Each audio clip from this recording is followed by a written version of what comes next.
So I've been able to continue reading Frank Herbert's Dune, and in particular the events of Book 2, entitled Muad'Dib. As some of you know, I'm reading Dune in the build-up for Denis Villeneuve's adaptation later this year.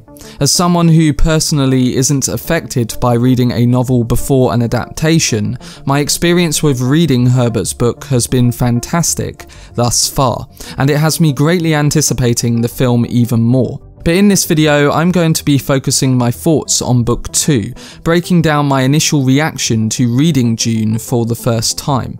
This includes my plot analysis with spoilers from page 217 to 389. I will be documenting my thoughts on each book in this novel, as there is so much to break down. Before I get into it, if you want to see much more videos on Dune and the film leading up to its release date, then subscribe to the channel and turn on your notifications. Also, if you enjoy this video, remember to give it a like rating. Without further ado, let's dive into my reaction for Book 2 of Dune. In the opening section of Book 2, we get some very important ideas explored. One of the most important is Paul's concern that he will be the initiator of a jihad, or holy war, led by the Fremen under his banner.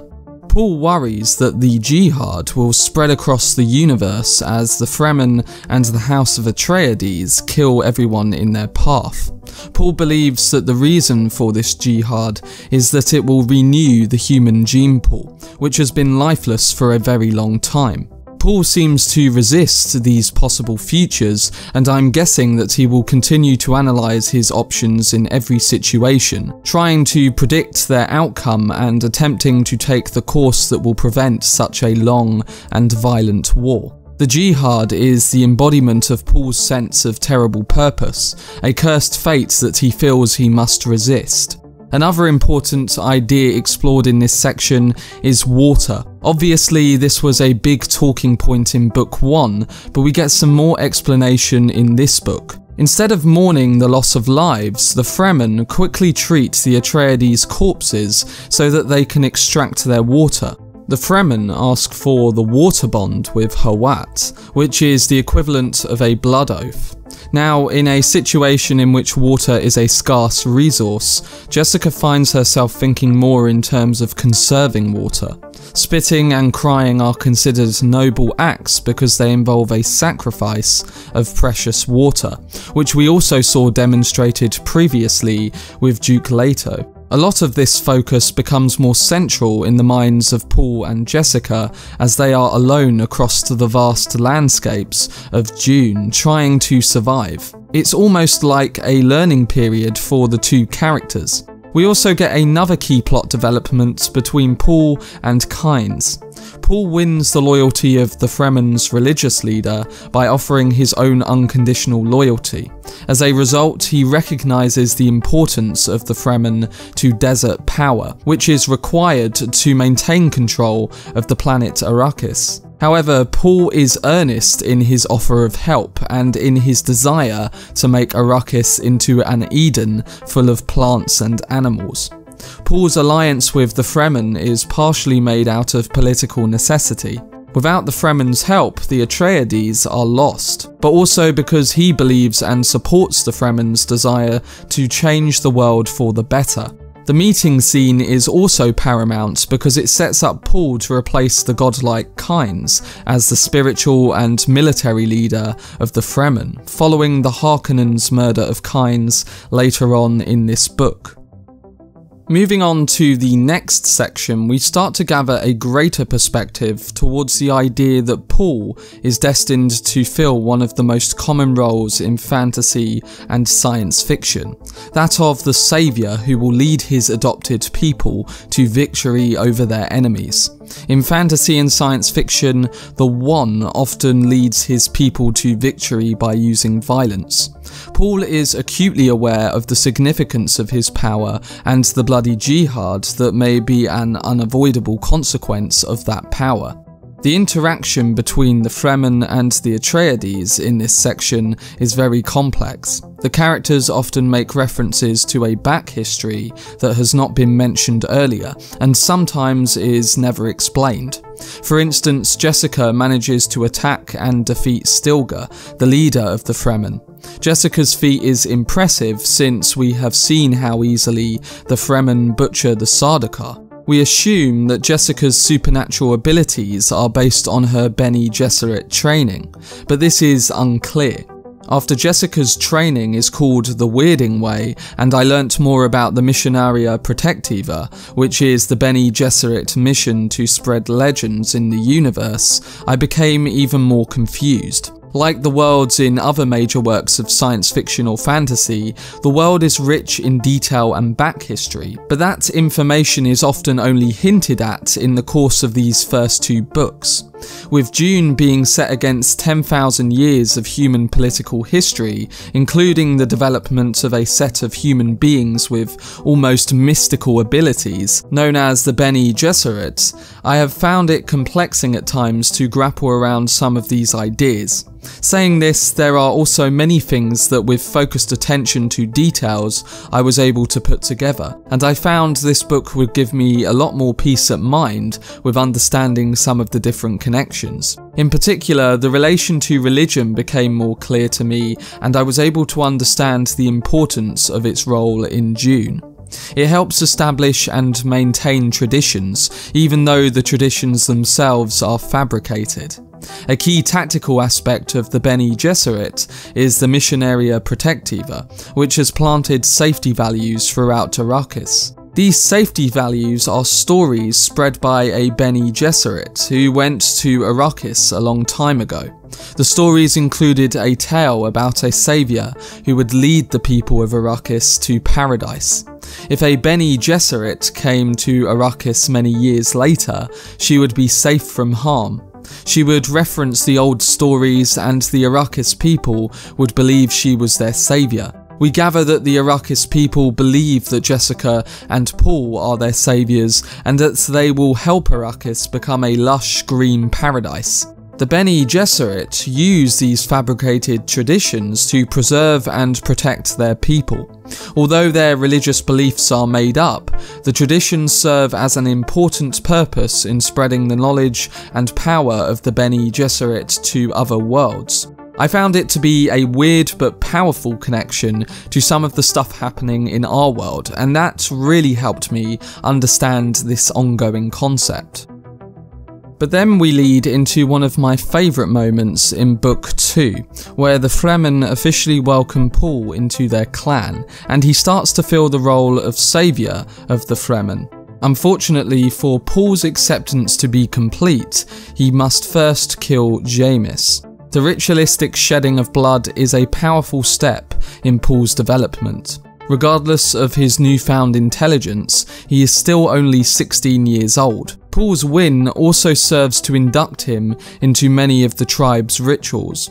He accepts the water that was once a part of Jamis, a Fremen, and he, in turn, becomes a Fremen. Paul learns about the Great Water Well, one of thousands which will eventually be used to turn Arrakis into a Garden of Eden.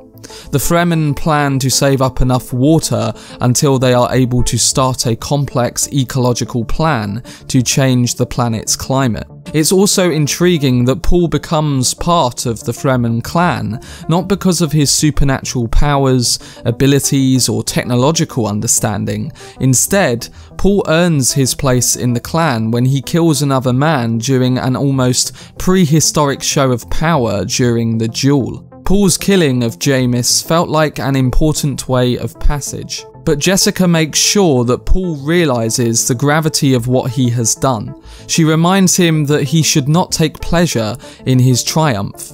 For Paul, the victory is sentimental, and he mourns the loss of Jamis, while understanding that his death was necessary to save more lives in the end. Other ways of passage are also taking place, as there are hints in this section of a future relationship between Chani and Paul. Paul's connection with Chani will serve his messianic purposes. Bonding with the daughter of Kynes can only help his development as a religious leader among the Fremen. But all of this begins a growing tension between Paul and his mother, which foreshadows the tension that would be caused by a jihad. Jessica is a Bene Gesserit. At times she has resisted the orders and training, most significantly by having a boy rather than a girl, but they have always influenced her decisions. Jessica accepts her role as the mother of the Saviour, according to the implanted legends of the Missionaria Protectiva. Thus, she is strengthening her ties to the Bene Gesserit. As a result, Jessica becomes increasingly concerned about Paul and his future role in both the Fremen society and the universe as a whole.